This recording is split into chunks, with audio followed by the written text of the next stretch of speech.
Our subject of this tape, China's problem. China has a problem. China is a problem. China's problem is that it has its own problem. And I'll tell you where this all started.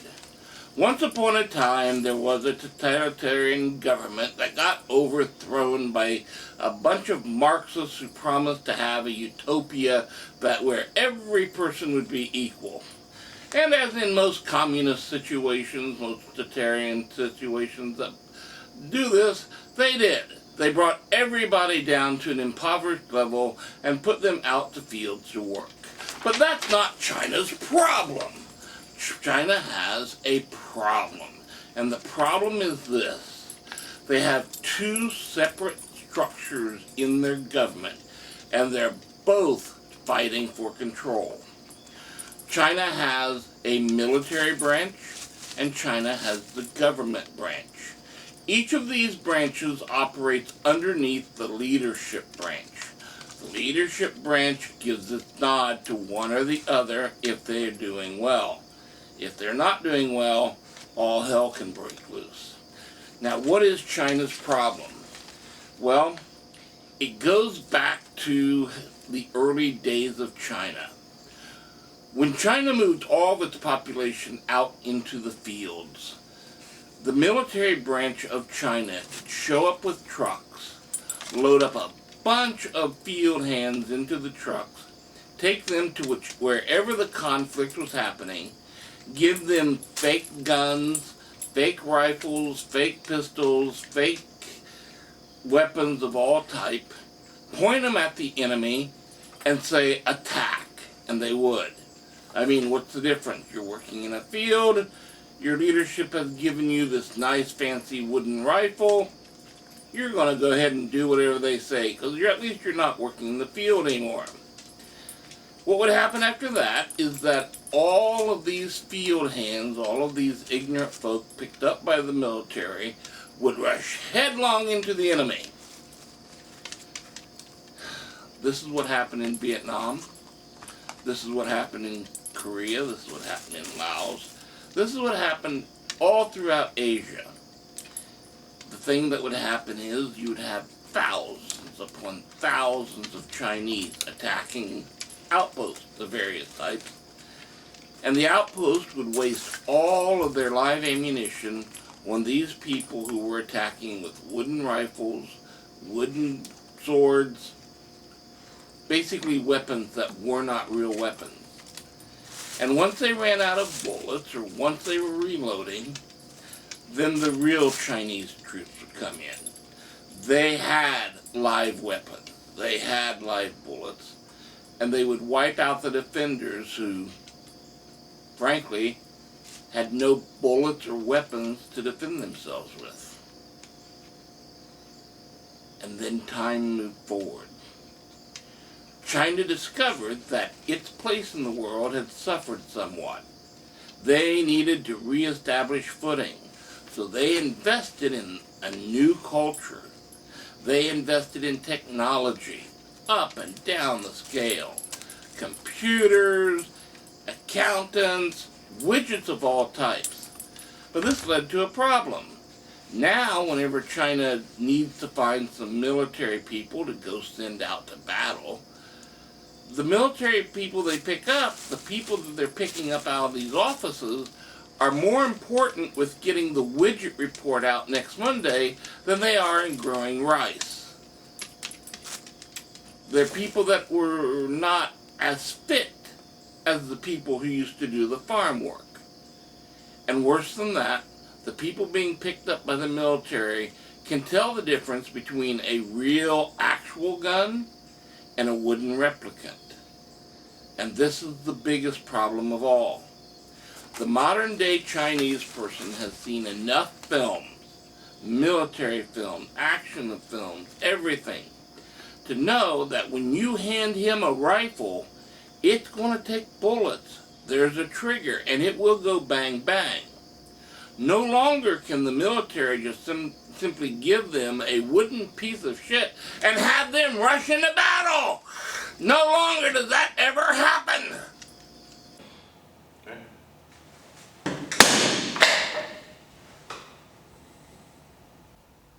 Stay on topic.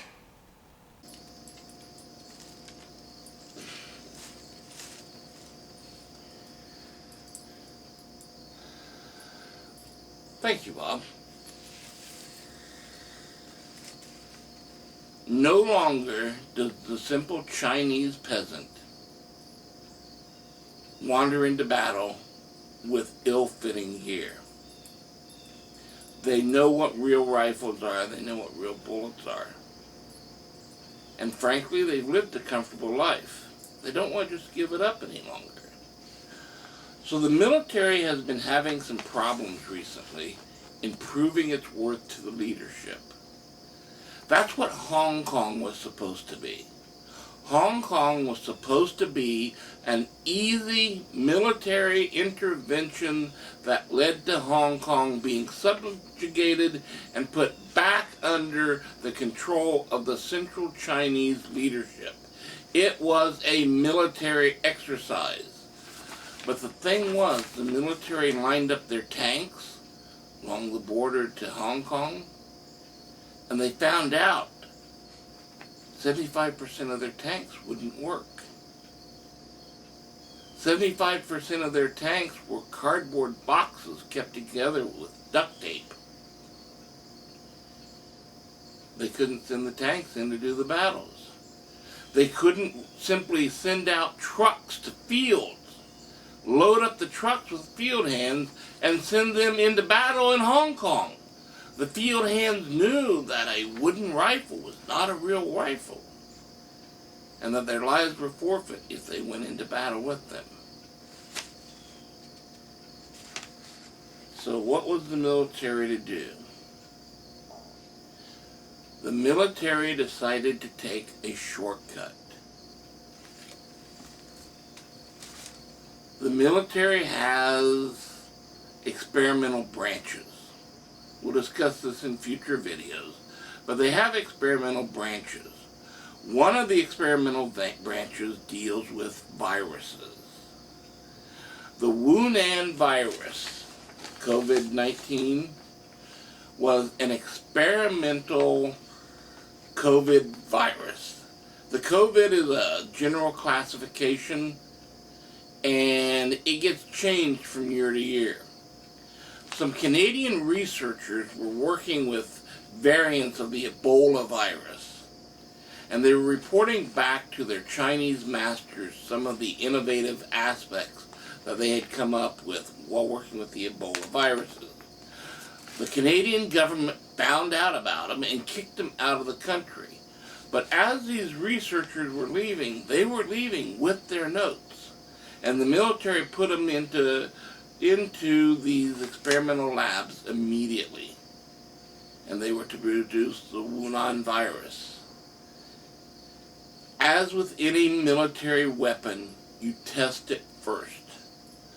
So they took it to the marketplace where they had tested other viruses throughout the long decades of experimentation with germ warfare, and they released it. But there were problems. First of all, the Wuhan virus was 10 times more powerful than anything they had ever produced before. The second problem is, the Wuhan virus is supposed to go through 4 mutations. This one has the potential to go through 7 mutations before the strain reaches the limits of its functionality. When they released it into the market, it totally destroyed everything that it came into contact with. This is why when the people who started reporting about this strange new virus started reporting about it, in the past, these people were listened to. They spread their information to the worldwide organization. The worldwide organizations would work on vaccines. They would put them into effect, and then they would send them back out and basically cure the disease. But this was not just a general experiment. This was a military exercise. What does the military do if it launches a rocket and the damn rocket explodes on the launch pad?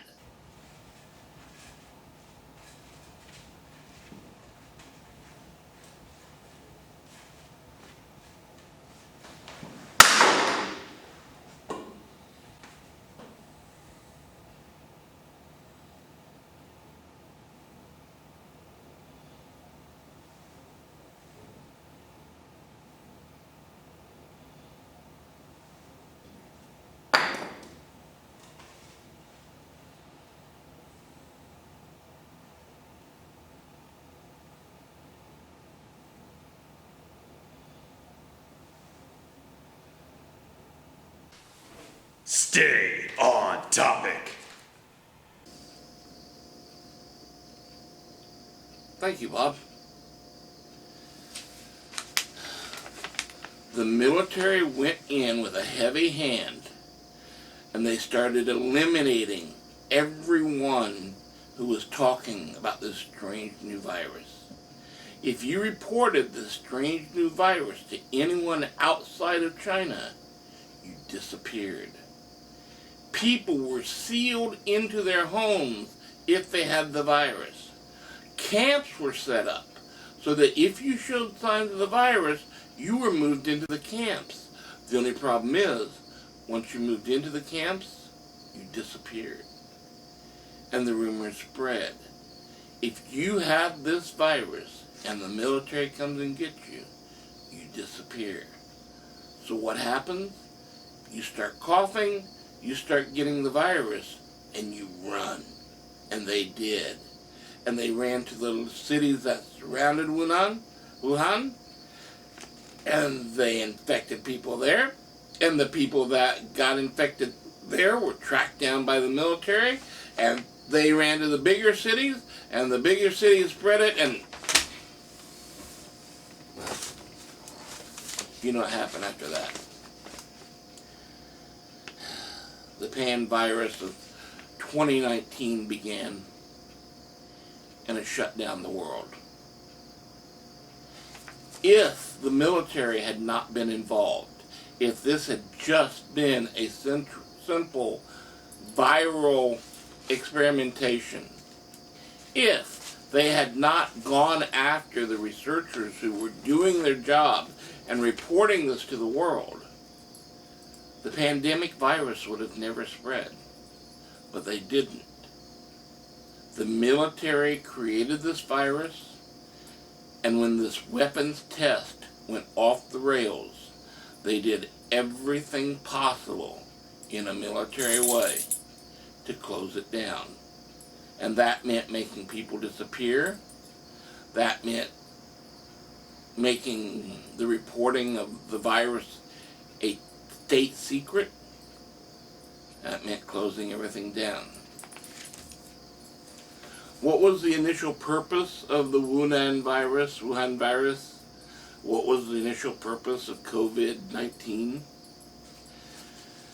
Originally, the military had planned on spreading it in Hong Kong. It was airborne, plus or minus. You could get it through casual contact, plus or minus. You infect a few dozen of your troops, you send them in, they infect people that are there, it spreads. All of Hong Kong has the flu. And then the military can march in with their rifles and completely take over Hong Kong. Now I know what you're saying. Viral warfare is against the Geneva Convention, and it is. You are not allowed to use viral warfare against another country. And that's the problem. Hong Kong is not another country. Hong Kong is a province of China. There's very little in the Geneva Convention about using weapons against your own people. The military had planned on using COVID-19 against the people of Hong Kong to make them sick enough so they wouldn't be able to resist when a very, very weak military invaded. There's more to this part of the story, but we're going to have to hold it off for another time, because we're at the end of the script for this one, and it's time for me to say that my name is Silo. This is Bob.